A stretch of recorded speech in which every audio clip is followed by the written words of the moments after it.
You want to read it? No. I didn't know I was reading it. You didn't know you were reading, that's right. Okay. Well, I'll read it. Usually we split it up, but I'll go ahead and read it since it's coming right before what I want to say this morning. So this is here? Are we here? Yeah, we are. Good. Okay. This is a text from Isaiah. It's an interesting text, and it's a little bit of a complex one because it's one that's happening in the history of Judaism where the Hebrew people are facing a difficult time, as many times they've faced ups and downs in having the kingdom and then not, and losing it to the next warring nation that comes through. And now they're looking to go to King Ahaz for support. And this is what the prophet Isaiah is saying back to Ahaz because of what he's about to do. Again, to face this kind of struggle, this mystery, this falling moment for him and for the kingdom, for the people. And this is what he says. God spoke strongly to me, grabbed me with both hands, and warned me not to go along with this people. Don't be like this people, always afraid somebody is plotting against them. Don't fear what they fear. Don't take on their worries. If you're going to worry, worry about the holy in our midst, in your midst. The holy is both sanctuary and stumbling stone, a stone standing in the willful way of both houses of Israel. Many of them are going to run into that rock and fall hard. So falling is something we all do. Typically, we do it, and it's an accident. We don't intend to. Sometimes it's comic. Sometimes it's one of those moments I described in my blog. You've had this moment yourself, perhaps, or at least you've watched it, where somebody's wandering along and they run into the spider web, and they start flailing. Or maybe you've done this. And then you start rubbing your face, because you're sure that whatever you ran into, now it's on your back or on your face or coming around your neck. And you don't know what it is. It's small, but it's deadly. Right? They always are deadly, no matter what it is. And so you start flailing and swatting and wiping, and then you notice that people are around, right? There are people watching. There's always people. You don't realize they're there. You suddenly realize they're watching, but you're not going to stop, and you're moving at the same time because you want to get away from the spot where the attack occurred at the first place. And so you're moving, and you're swatting, and you're flailing, and you know people are watching, and you don't realize where you are. At that moment, the worry, the fear, the panic, and you trip and you fall. You land on your knees if you're lucky. Maybe you land against a wall if you're lucky. And then you look around, and people are watching, and what do? Well, sometimes you look back, as if there was somebody on the ground who intentionally lifted up the concrete at that moment and tripped you. We're always looking for somebody, some blame. But if you're really clever and you're smart, you just turn around, you smile, and you go, stuck it! And you walk on, just like the gymnast who trips and falls, right? But the reality is that we don't always stick it. You know, in fact, we often are trying to improvise what happens to us. We're trying to explain what happens to us. And given whatever pattern, we might be one of those folks who kind of tends to always feel the victim in our circumstance. And so we're looking for someone to blame. And I remember my coach when I was going through football, this being football season, I was reminded of this. And Coach Pretty used to tell me that when I was a halfback, believe it or not, and so I was constantly always running into linebackers who were twice my size and being floored. And Coach Pretty always had one of three things he would say. You might have heard them if you were in baseball or football or even in basketball. He would say, McDermott, get up, rub it hard, shake it off, and get back in the game. And it didn't matter what it was. If it was a gashing wound, rub it hard, shake it off, get back in the game. You know, if you broke the bone, rub it hard, shake it off, get back in the game. And I'd be floored, and I'd be wanting to say, like, I'm just trying to build up the linebacker's confidence. Because I never got past them. And I didn't make it past the second string junior varsity. I never played after the first year as a freshman. The fact is that we are faced with these sorts of realities in our lives, but for some of us, it's a little bit of, I'm going to pronounce this wrong, Schadenfreude. Schadenfreude? Lynn knows his German. Schadenfreude. And you all know what that means, right? No? Don't know what that means? I'd tell you to go look it up, but you probably won't even know how to spell it. But because I had to go look it up to spell it. But Schadenfreude is that German word for that experience that we all have. Onlooker traffic. that cathartic kind of reality that we experience at somebody else's misery. And we hate to admit it. And sometimes we feel deep sense of pity or even a sense of angst at someone else's tragedy or misery. But deep down, even in the worst circumstances, there's a part of us subconsciously that's saying, there but for the grace go I. Right?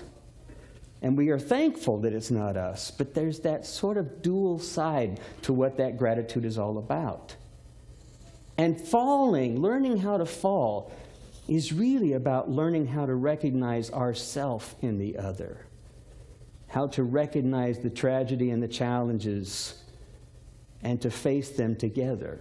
That's the challenge. My wife and I have bought season tickets. Cindy Young's not in here, I don't guess, today, but we bought season tickets with Cindy Young, and it was our first time to ever get season tickets. We'll sometimes watch. I mean, we were graduates of the Divinity School there at TCU, so we go to the game. And last week, I'm an alumni undergraduate of UT, TCU for graduate school. We had to go. Honestly, I wanted to be at the Pride Parade. I actually wanted to be there, and several folks that are members here were there. But I said, you know what? I can't pass up a dual alumni situation. And as Linda would say, we can't lose, right? And one situation of all of our lives, we simply can't lose. We can walk out a winner one way or the other. And so we go to the game, and the stadium's packed. And then there's some folks from the church that go to the traditional service, young adult there with their child, and they're right in front of us. They recognize Linda because she's often up in front over there. Don't know me so much. But it's a young couple. They got their 3-year-old, their 4-year-old there, and he's a big guy. He's probably close to 7 feet, big old guy. So he's sitting there, and the game started, and the UT running back, I don't know his name, he's running along the side, and the guy jumps up and he says, "Kill him! Kill him!" And my wife looks at me like, he's a church member, and his little 4-year-old, is going like, yeah, we do that. But my wife leans over, because my wife is one of these conscientious people that when we were dating, when we were teenagers, if somebody threw trash out the window, she'd pick it up, we would chase the car down, she'd knock on the window, throw it back in. That's what I grew up with.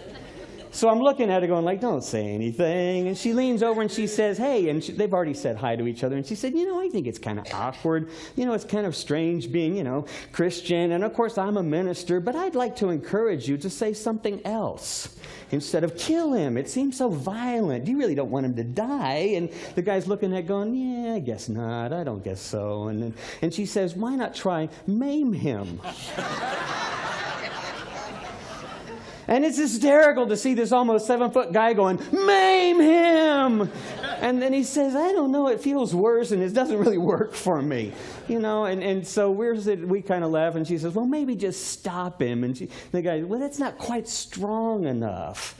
There's this sort of cathartic reality that you experience at a football game.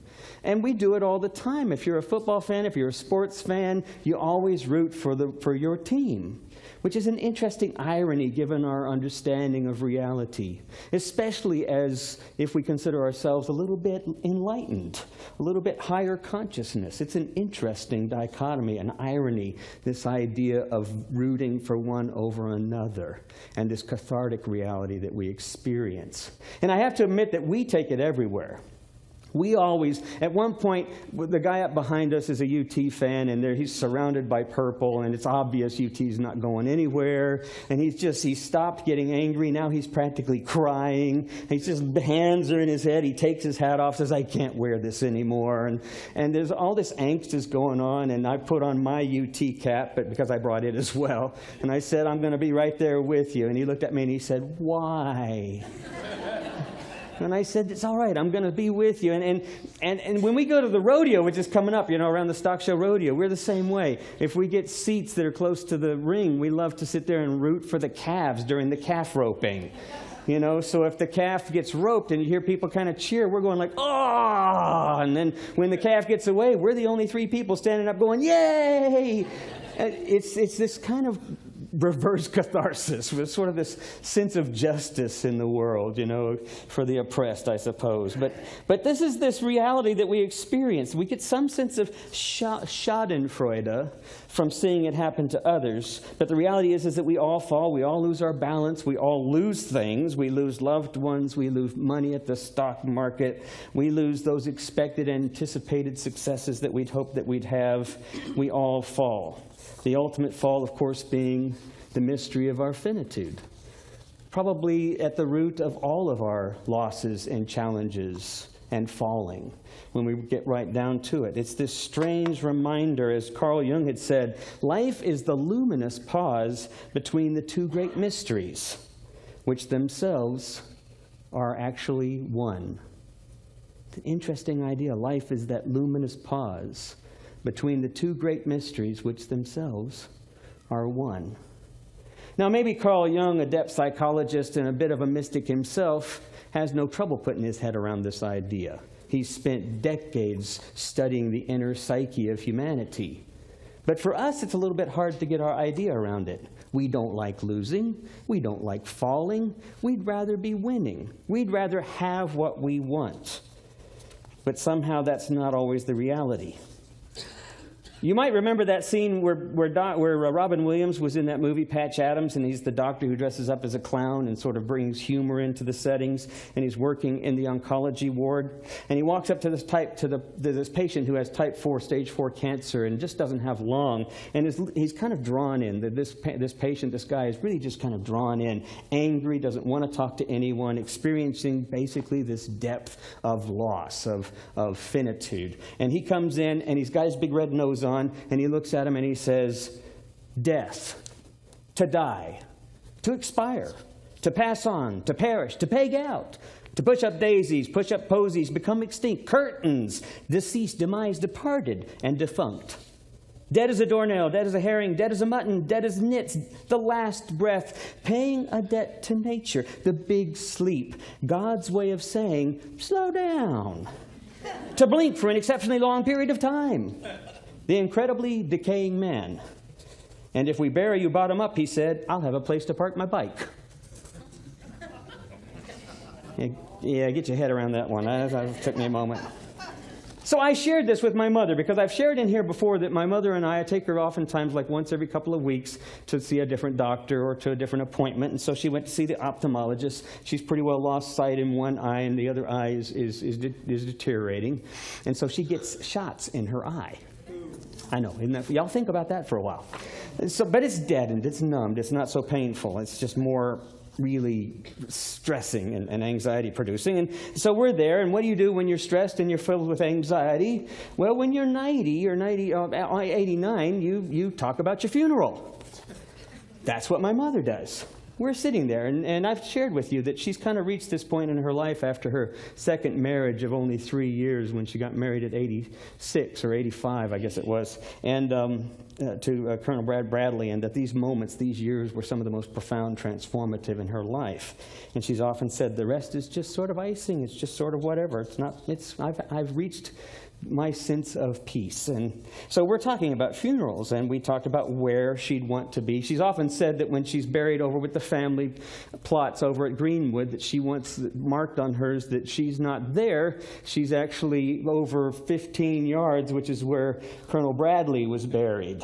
And she says she's actually there, but her marker's here. So she wants that on there. And so we talked about some of the ones that we've seen or heard of. And then she told me about the one that Alfred Hitchcock has at his when it says, I'm involved in a plot. And I shared with her that when you travel around, you really do see these at Greenwood. You can go look for them. One of them which says, I told them I was sick. And then my favorite, which is in the furthest corner, furthest reaches, if you go north of the cemetery, and I need to get the guy's name because I think you should all visit there, but not all at once, because it has on it, it's a big slab, has a big marker, a headstone, and then it has a concrete sort of surface with an actual concrete bench and a little cup space that's in the concrete. And almost always, the few times I've been by there, there's a beer in there with the lid on. And it says on there, it says, life is for the taking, the adventure is free, so sit for a little while and have one on me. And I do every now and then. Of course, the problem being that there's no bottle opener, right? I mean, there's no bottle opener right there, so I've started bringing one whenever I go over there. I asked my mother, I said, Mom, what would you have on your tombstone besides that? And she said, I'm not here. And I thought, well, yeah, I kind of want to, I guess that would make sense. What was it, the Robert Barrett Browning poem, that do not look for me here? I thought that was poetic. I said, well, where would you be in life? And she says, I'd be in heaven. I said, well, good. I said, okay. What would that look like? Because it's always curious to me. You know, we have notions of afterlife, and some of them are playful, and some of them are just imaginative. I mean, they're just kind of our dreams, but we don't really know what the mystery is beyond this life. And so she says, well, she describes her most joyous moments, which begin with Bradley, with Colonel Bradley, and she talks about them always eating at the old original. She says, we'd be sitting at the old original in heaven. We'd be sitting at the old original Mexican food restaurant, and we'd be eating Tex-Mex. And I said, great. And she said, I would have my proudest moments. She said that there would be my daughter, Mary Ellen, she'd be performing at, she performed at this Sylvania Camp of the Rockies. It was this girls' camp. And she performed as Liesel in The Sound of Music. And it was one of my mom's most proud moments as a young parent to watch her daughter, the oldest in our family, performing in this role. She said, and Buzz, our oldest brother, he'd be sitting there with his kids shooting off Estes rockets, because that was a proud moment when he was actually acknowledged for his genius. In fact, 60 Minutes did a little segment on families and the new things they were doing. This was back in the 90s, on things they were doing with kids that were different, dads and their daughters, unique kinds of things. And here was my brother, who had won national regional titles as a rocketry guy. And she said, I could see him shooting rockets with the kids. And she said, and my son, and then she said, Michael. She said, my son Michael, that moment in which he actually came out, because it was one of the most challenging moments for him. And yet in that moment, he discovered who he truly was, his deepest sense of self, his deepest sense of compassion and love. And he truly looked and felt and began to act normal. She said it was a proud moment for her. And I said, and me? And she said, and you, when you were just 5 years old and you were trying to carry a baggie of grape juice to school. She said, I told you to go get some grape juice, and you came out with a sandwich baggie filled with grape juice and delicately tried to carry it to school. And I said, that's what you're going to remember. And if you ask her to this day one of her favorite stories about her son Tom, she'll say, I remember when he was 5 years old. That's what she remembers. But it wasn't always so. For her, those were wonderful moments, but the reality is that our lives weren't always wonderful. Your lives are not always wonderful. All of our lives are always ups and downs. We always struggle with challenges. Nothing ever works out as ideally as perhaps we thought. Richard Rohr talks about this first half of our lives, where we spend sort of trying to achieve, to accomplish this sense of journey towards some attainment. And he often refers to the Odyssey, to Odysseus, that Greek mythic tragedy. Well, actually, it's kind of a mixed tragedy and drama. But in it, he leaves home. He leaves Ithaca, and eventually he returns to Ithaca, and he goes on through all of these different trials. And he says that first half can be like that life of trials. Then something happens, something unexpected.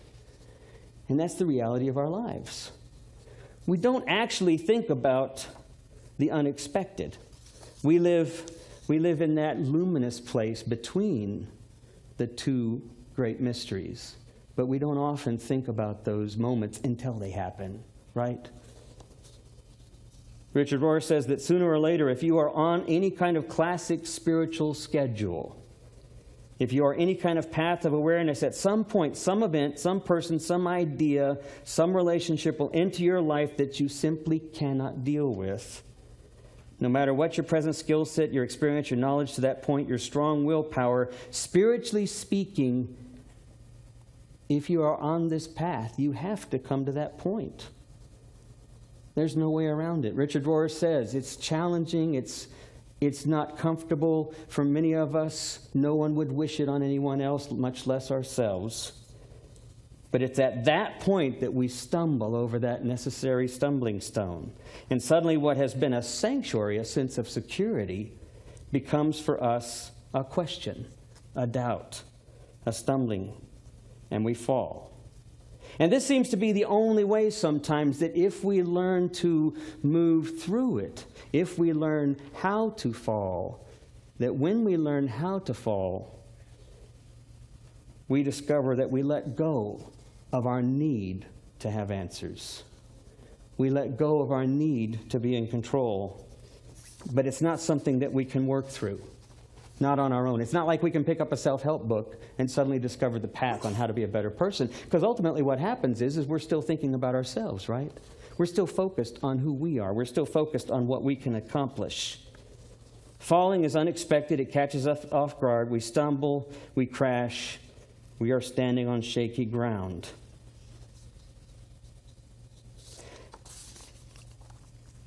This narrative that we've lived by.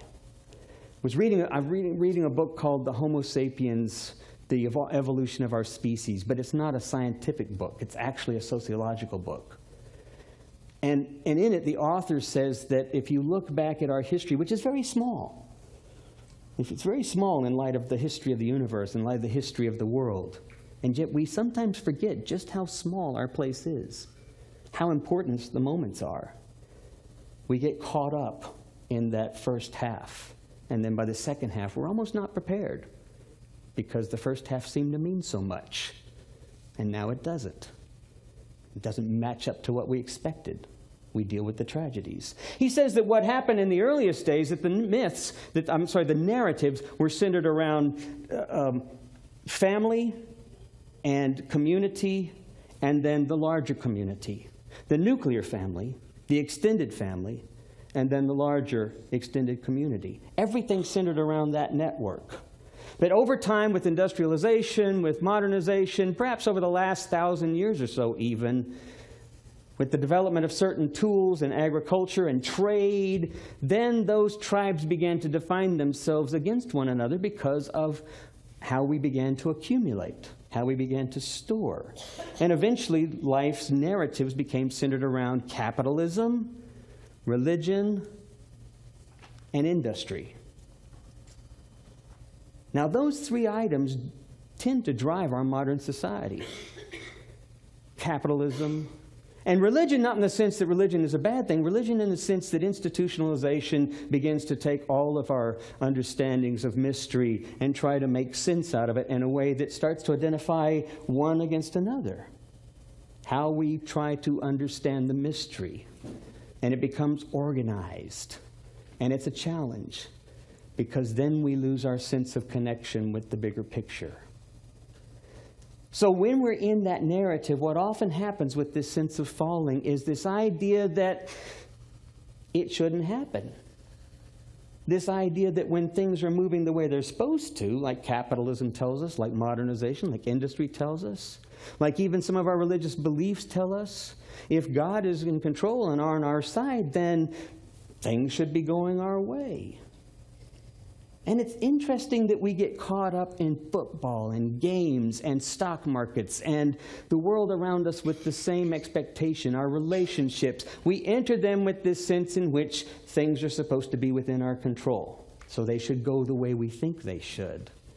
And what Richard Rohr suggests and what I'd suggest is that, in fact, it's when we learn that we are in the midst of this mystery, and falling and rising are both part of the same. As Carl Jung says, the two opposite mysteries are basically one. When we can go back to the Garden of Eden, and instead of seeing Adam as the cause of the fall and the sin, original sin that's caused us to be separated from God, where God had to come in after creating us, we've separated ourselves, so God has to kill his son so that we can be back together again. Which personally for me makes no sense.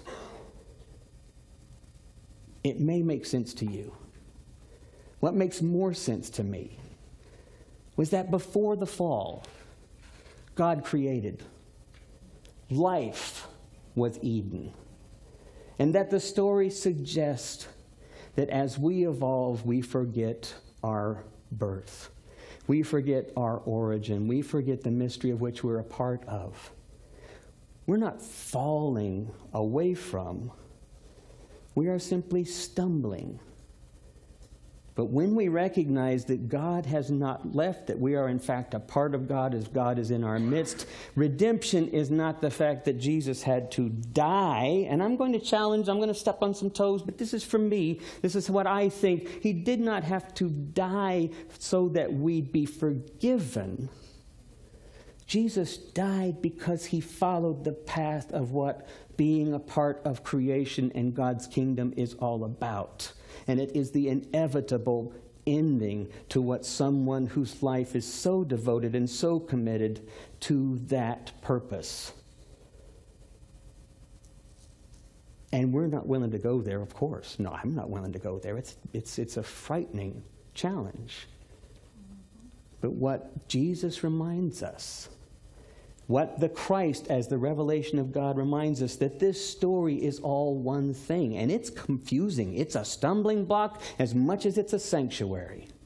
But in the midst of that, when we begin to recognize our place in this creation and within God's life, we begin to take on the mystery with more of a sense of purpose. I'll end with one last thought.